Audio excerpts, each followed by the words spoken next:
What a great competition. Now, if you're planning a building project, a garden makeover, or just a bit of DIY at home, you know how important it is to get the right materials. We all know that, you know, and to get the right advice. So today I'm joined by James Scott from Pro PTL. You call it PTL. PTL, right? Okay. You're a local family-run builders merchant supplying everything, right? The whole lot. We hate to say no. You hate to say no. It's the word we always try and avoid when we're supplying. So you and your team are both trade professionals, homeowners, helping projects run smoothly. That's the whole script, right? Keep it simple. Keep it simple. You can't overcomplicate it. Okay. So anyone that's never come across you before, when did your business start? When did it all start? So we started in 2015. So we just had our 10-year anniversary last summer. And to see the growth of where we started and now what we've become as an established independent merchant, it's so exciting, but it's also so different compared to what everyone assumes when you hear the word builders merchant. So you started in 2015 and you've done 10 years as such. What's changed in when you just mentioned, you know, things have changed and it's evolved. What's changed? I think from where we sort of started, you sort of have to pick your niche. We started landscaping. We were a landscaping merchant, and then we grew through connections, and we said, okay, we're going to touch upon building. So let me just pause you there. Landscaping, explain that bit. So that's sort of more like, okay, your patios, your driveways, sort of more what you're seeing outside of the house. So okay. Where you're going to spend your time in the summer or where you're going to park your cars. Right.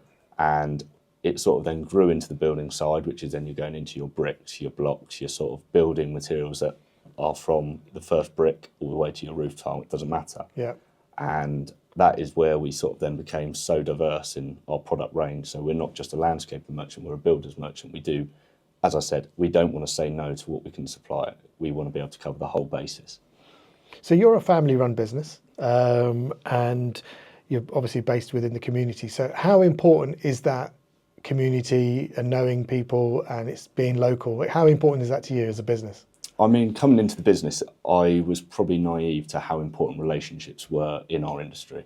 Right. And whether that's someone you can pick up the phone to or drop a text, or also new relationships, getting to meet people that will actually benefit you in what we do.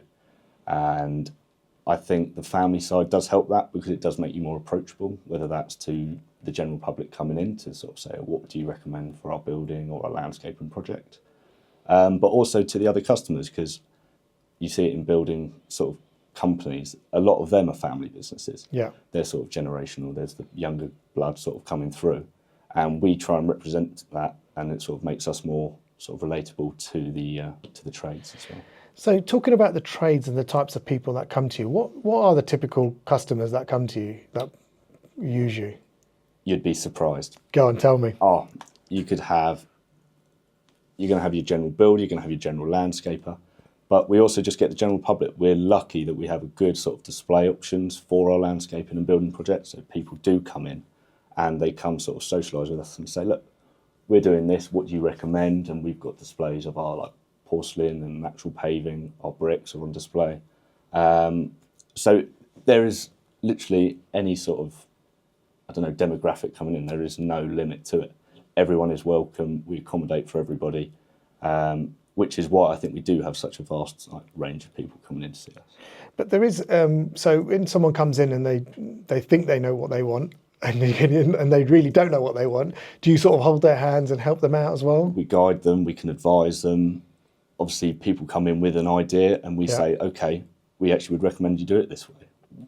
There's so many ways you can do stuff in the building industry. We always sort of say, what you're trying to achieve, let's get it in the best sort of way possible. And we're not experts on everything, but we've all got enough knowledge to sort of share and advise people who haven't got the knowledge and say, right, maybe you should try to do it like this. Within your team, you've got someone that knows. We've got such a vast team. Like we've got good experienced team, have you? We pretend that there's something called the University of Bricks, because some of our yard staff, they can look at a brick and identify it and say, this is what you want. We can get hold of them And that is why we can offer such a service. I love that, University of Bricks. Yeah. That's really good. I'm going to use that one. So we are, not that you'd know now, we are going to be coming to the summer months. Yes. Landscaping's going to be popular. Get your garden ready, get your outside area ready. What products are people asking for? What do they typically sort of work on? It's sort of changed. So in the last 5 years, I'd say we've seen a big shift from natural stone to porcelain paving. Okay. Everyone sort of knew their sandstone, it'd be laid and you'd see it in all the Guilty. gardens. I did the sandstone, look, yeah. we've all done it, Yeah. done it. But a lot of people are now saying, okay, we're going to redo it.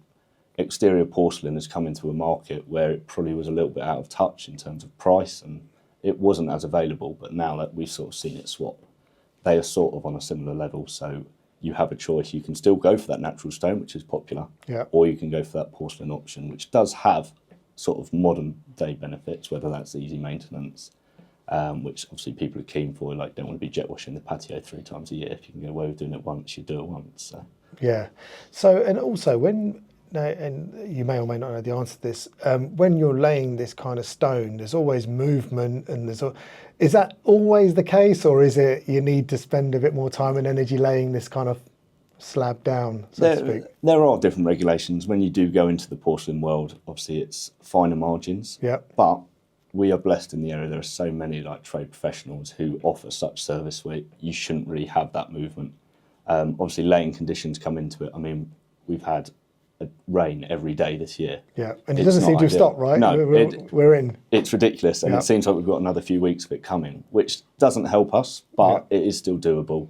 And when you do seek sort of like knowledge from the trade professionals, they would be able to advise, and there's so many great people around the area. And you say the people that come to you, they might be working on DIY projects and big projects. And do you have a sort of split? Was it mainly big construction stuff that you're catering for, or is it Where we're independent, I think we do cover the bigger developers, but then we also do cover the DIY. Someone might come in for a box of screws and length of timber because they're putting a little shelf up at home. Or we have someone coming in saying, we're going to build a few houses and we want you to supply the project. Doesn't matter to us. They're coming in, they're trading with us, and we just offer the best service, sort of accommodating their needs. And you mentioned, now I want to sort of touch upon lockdown. Okay, so one of the big things that I've spoken to people in the past, and also people that have been moving. So I've had Major in from Winkworth, and we were talking about people moving homes, and he said to me, look, not so many people are moving. They're spending money on their houses, and they're spending money on doing up their houses, maybe going in the loft, etc. But there was a big shift in pricing during lockdown. Why was it? So, supply and demand, we all know how it works and how it affects the price. In the sense of materials at the time, it was very unknown what was going to happen. Right. As soon as they said construction was allowed to carry on during COVID, it sort of created this boom and prices inflated. But the reason for that is we were running on a skeleton staff and we were flat out every day through those COVID months. Right. We were obviously having to run slightly differently because of regulations and rules, but we sort of worked around those, and timber was a good example. Timber prices skyrocketed and people were like, oh my gosh, it's gone up. It was like, it's coming in from Europe, it is going to make a difference. But what we sort of had to see was, look, it's coming from a European country, ports are open, ports are closing, it's going to have an effect on the price. So we saw that boom, and we saw it in terms of we were busy, we were flat out. It was literally a spike, and people are like, surely it's got to have come down by now. It sort of stayed high. Don't get me wrong, it did come back down, but I think just because of the general market. COVID sort of taught people to spend money on their homes, because when you are spending time at home, you want to be in the nicest environment possible. And I think the forcing of being at home for a few months sort of made people realise that more. Do you think that is still the case? Because when I spoke to Major, he's like, listen, there's people just spending money on their homes rather than spending money moving. Stamp duty is not what it used to be, etc., etc. So are you finding the same? People are spending a bit more money on their house? I think the extension side has grown. I think we're doing lots of sort of small extensions, whether that's off the back of the house or going up, because, yeah, people don't want to move. They can put that same sort of investment into the house to probably grow value on their investment, which is already there. Whereas if you're then moving to a new location and then you do the work, as you say, stamp duty and rates at the minute aren't exactly beneficial in that sense. Yeah, so it all starts adding up, doesn't it?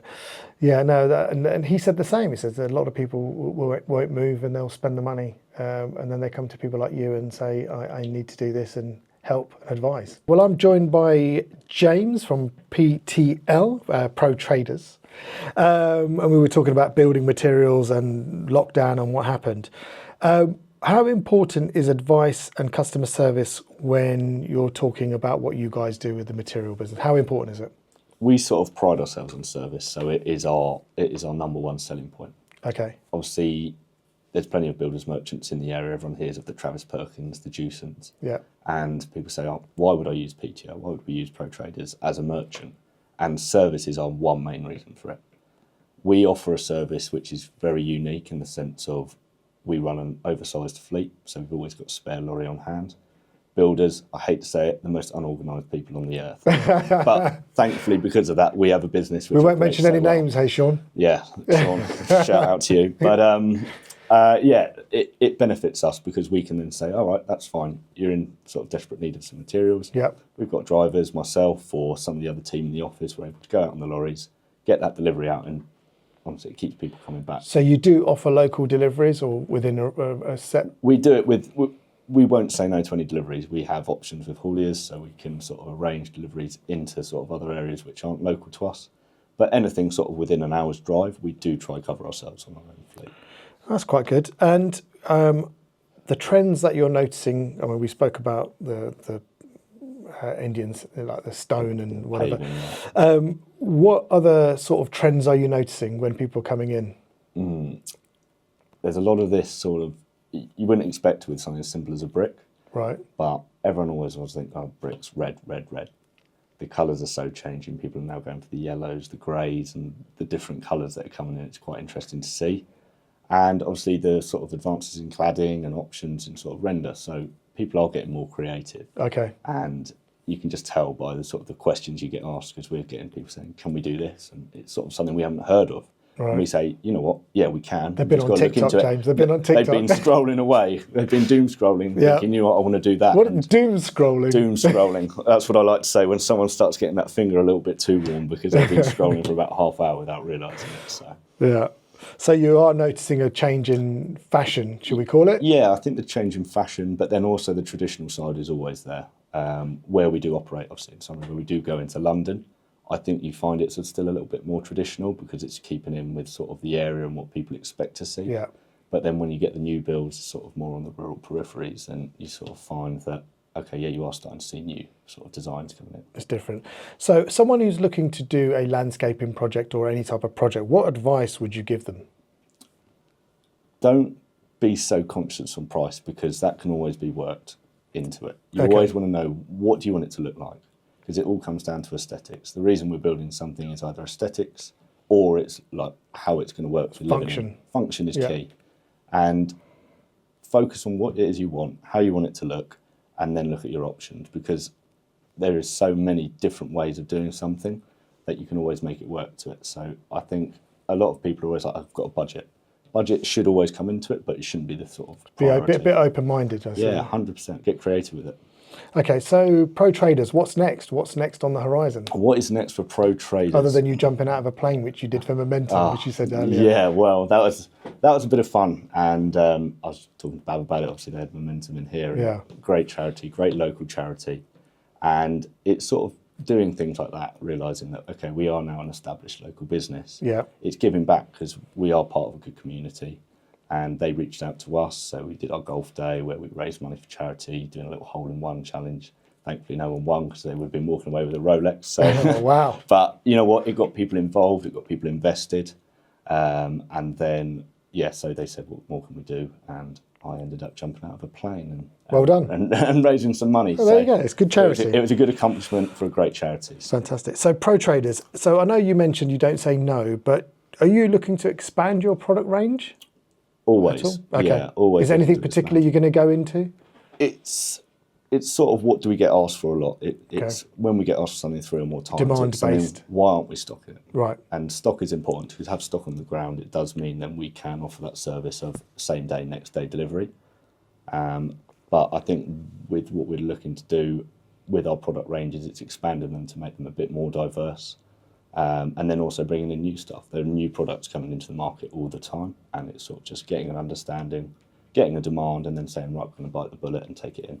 So anyone who's starting a project or wants to get a quote, how do they get in touch with you? What's the best way of doing it? So many options. We've got our online website. Yeah. We've got our social media. So online is protraders.co.uk, pro-traders.co.uk. That hyphen catches people out. But if you put Pro Traders in or PTL, normally it comes up. So it's quite easy to find us. Right. Instagram, Facebook, we do have an online presence. As you were speaking about before this, I came on, obviously, the relevance of that is so important. So you can reach out to us on there, or picking up the phone or popping in. The traditional way of picking up the phone, James. It's not that difficult. I know, but people don't like to do that. You've only got to type 11 digits in and press the button, and then out of nowhere, you're connected. Phenomenal, isn't it? Okay, James, thank you so much for coming in today. It's been really useful insight around professional tradespeople, the merchant side of it. If you're listening and you need building materials, landscaping supplies, or just honest advice, I think what you're coming across as saying is before you even start the job, just get some advice. These guys will help you. James and the team at pro-traders.co.uk, or pop in and see them. Their details are on the website. James, thank you very much for coming in. I really appreciate you coming in and taking your time. And good luck with Pro Traders. Thank you. See you soon.